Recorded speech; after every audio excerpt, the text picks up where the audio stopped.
So today I gotta talk about iterables in Python.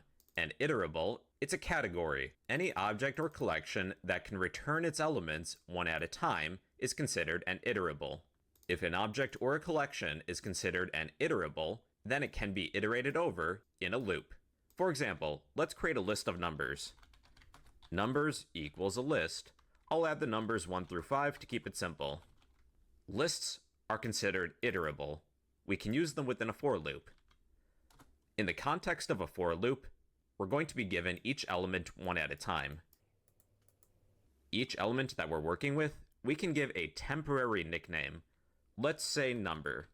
For every number in my iterable of numbers, let's just print each number. This will give us 1 through 5. The name of the current element in our iterable should be descriptive of what we're iterating over. For example, I don't want to rename the current number that we're working with as something like blah blah blah. You know, this would work, but other people looking over your code might not understand what a blah blah blah is, and I don't blame them.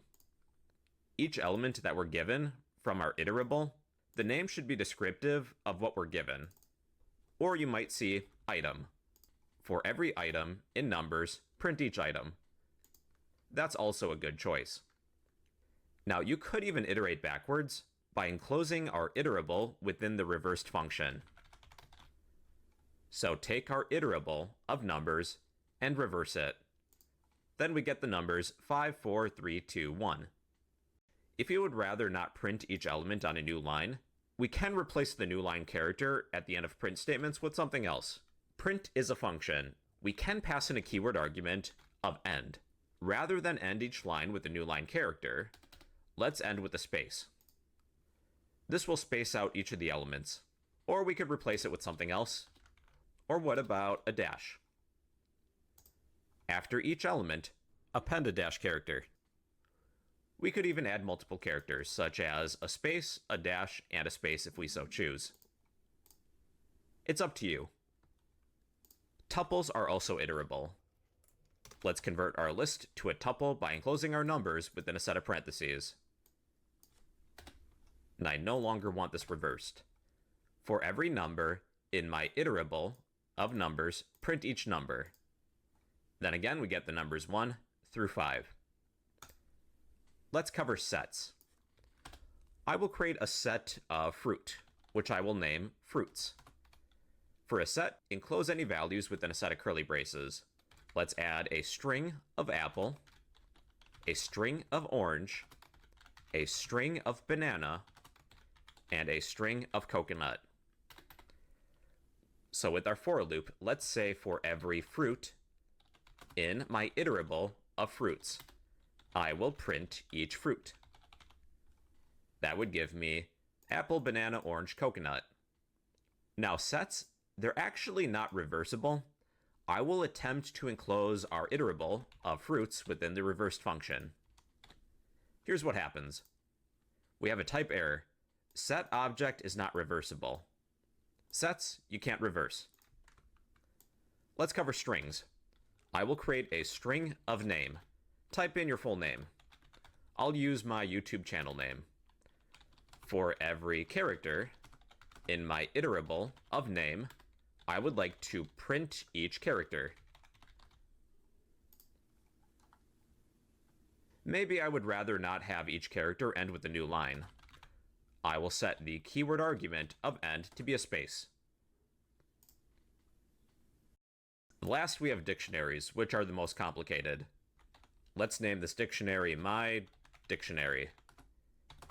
Dictionaries you enclose with a set of curly braces, kind of like a set.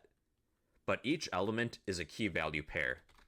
I will add a key of A with an associated value of 1, a key of B, which has a value of 2, a key of C, which has a value of 3. If you iterate over a dictionary, the dictionary is going to return all the keys, but not the values. We'll test that. For every key in my iterable of my dictionary, let's print each key. This would give me the keys of A, B, and C, but none of the values. 1, 2, or 3. If you need the values, we're going to follow this iterable of my dictionary, use the built-in values method. This will return all the values of your dictionary as an iterable. But let's rename key as value, because now we're working with the values. Then we're given all the values, 1, 2, and 3. If you need both the keys and the values, you're going to use the items method. We'll be given both a key and a value. Make sure that the value and the key is separated with a comma. Let's print each key, followed by the value. We get the key of A with its value of 1, B, 2, C, 3. We can reformat the output however we want. Let's use an F string. I will add 2 placeholders. Let's print each key equals, then the value. A equals 1, B equals 2, C equals 3. Okay, everybody, so those are iterables. An object or a collection that can return its elements one at a time is considered an iterable, meaning that object or collection can be iterated over using a loop. And well, everybody, those are iterables in Python. Hello again. So today I got to talk about membership operators in Python. They are the operators in and not in. They're used to test whether a value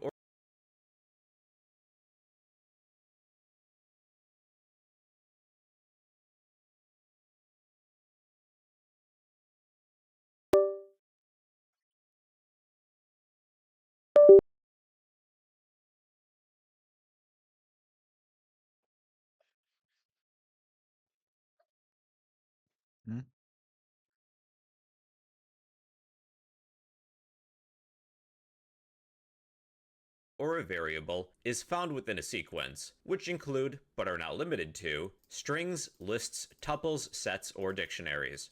Here's an example. I'm going to create a word, a secret word. Let's say apple. I'm going to turn this into a game. I will have a user guess a letter. I will accept some user input.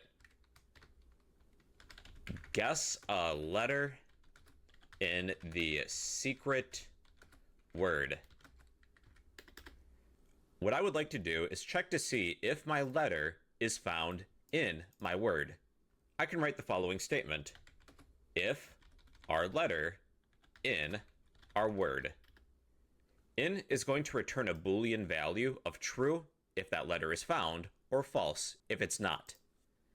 So if our letter is found, I'm going to print the following statement. I'll use an F string. There is a, add a placeholder, insert our letter. Else, let's print, I'll use an F string, our letter was not found. Let's test this. Guess a letter in the secret word. I will guess a capital A.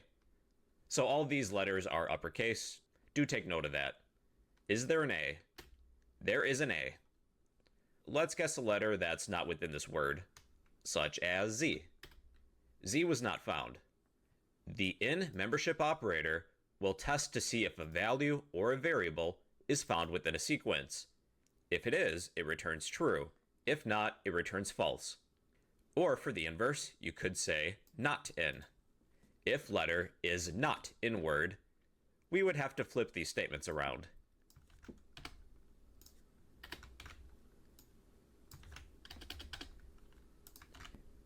If this value or variable is not found in this sequence, it returns true, otherwise false.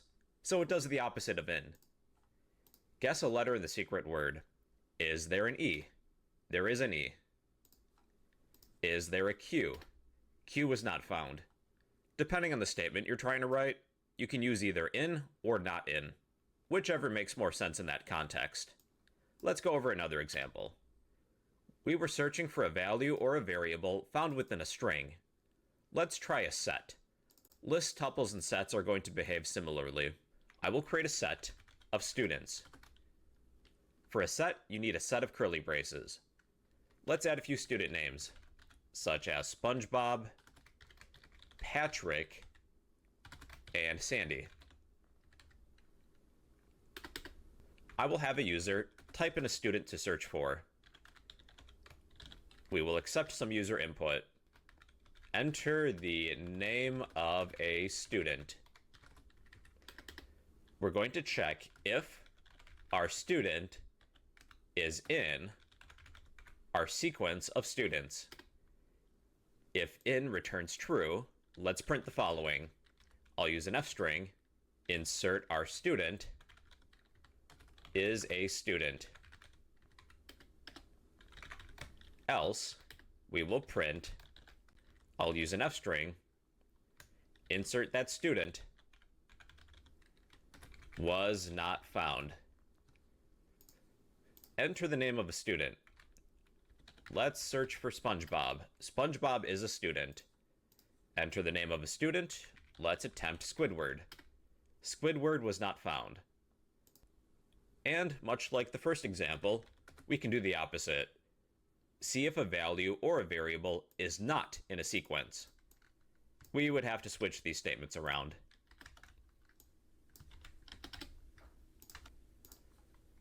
Enter the name of a student. Is Sandy a student? Sandy is a student. Enter the name of a student. Is Larry a student? Larry was not found. Now we'll cover dictionaries. I will create a dictionary of grades. Student grades, like a grade book. Let's say that the student of Sandy, she will be a key, has a value of A. Squidward, the key of Squidward has a value of B.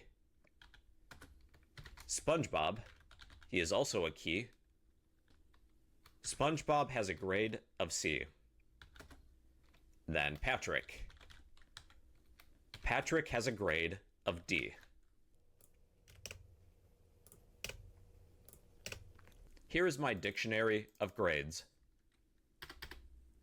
Then we'll search for a student. Student equals input. Enter the name of a student. We'll check if, let me close this, if our student is found within grades, then I will print the following. We're looking for keys. Is there a matching key? If we find that student, I'll make this an F string. Let's display the associated value of that key. Students grade is, I'll add a placeholder. Once we find a student, we have to get that value at the given key. To do that, we'll take our dictionary of grades at index of student. This will retrieve the value at a given key. If we don't find a student, we'll output the following. Again, I'll use an F string. Student was not found. So now, if I search for a student, such as SpongeBob, we're given a grade. We're given the value at that key that we're searching for.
Let's test Sandy.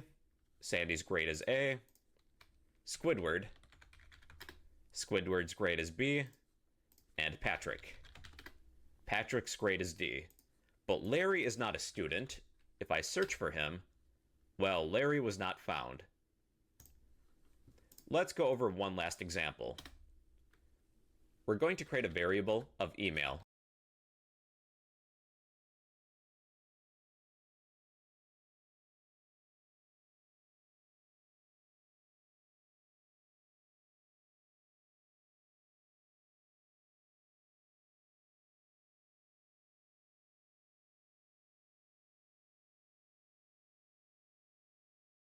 It's going to be a string.